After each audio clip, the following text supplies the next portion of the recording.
why would a mountain become sacred? After all, it's just a mound of earth.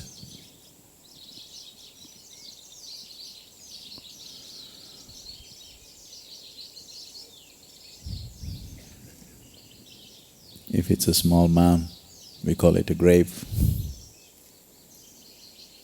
It's a large mound, we call it a mountain. Why would a mountain become sacred? Is it just because it is hard on our knees that we are overwhelmed by a mountain? Is it because of the difficulty of getting there to the top, which makes it very large in human consciousness? In a way, that's true. If you could simply run up the mountain without any effort, you wouldn't have thought much of the mountains, because it extracts life to get to the top. People begin to think mountains are great. But I'm calling this mountain sacred, not because it's hard to climb. I am not of that kind who makes everything that is hard in life sacred. I am not that kind.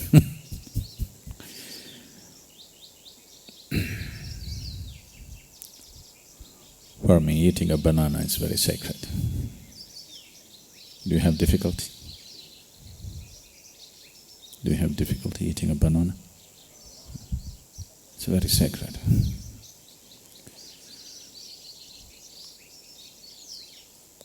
If you remain hungry for 3 days and then eat a banana, you would know how sacred it is.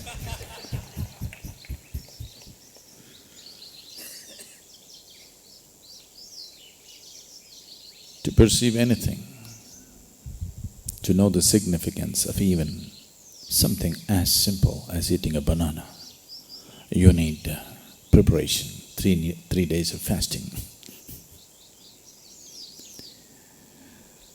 So to perceive the sanctity of these mountains also you need preparation, otherwise you wouldn't understand. But why would a mountain become sacred? Just a mound of earth. If you know a few geological facts, you know how it all happened. Long time ago, but you know how it happened.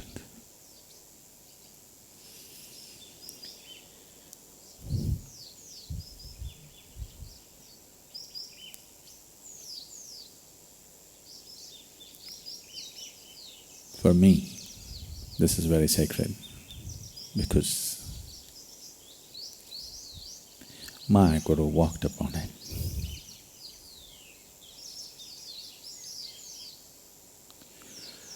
He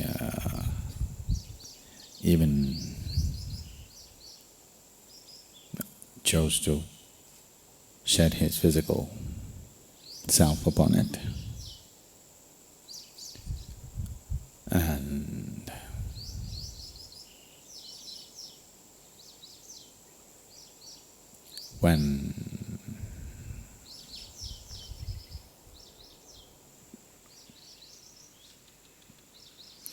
when he wanted to say something to me, he did not sit down like this and talk to me. He could have told me. But everything that he wanted to tell me, he put it upon the peak of this mountain. So it's very sacred to me.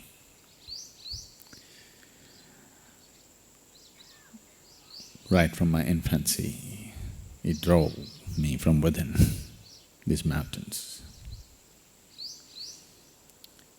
For him, these mountains became sacred. And for many in this tradition of this clan, these mountains become sacred. Because long time ago,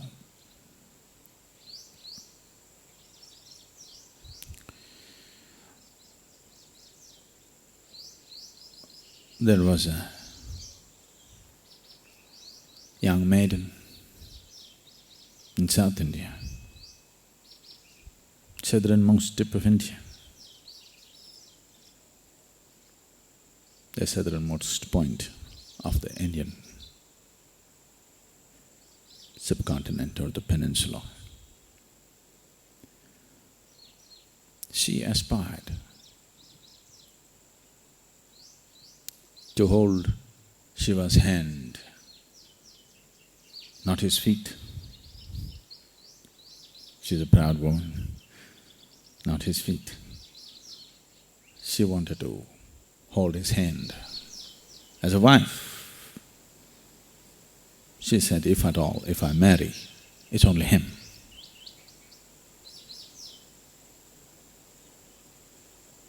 If you have big desires, you also have to make yourself capable. Otherwise, desires can be very frustrating. So she started working towards making herself capable to be suitable to draw that man. And her devotion crossed all boundaries. Her austerities crossed all levels of sanity. And she remained absolutely focused upon him, not desiring him in the evenings when she has nothing to do. Every moment, just on it. So it stirred up Shiva's compassion and love. So he started making his journey to South India. But all the other gods conspired. They did not want him to have a South Indian wife.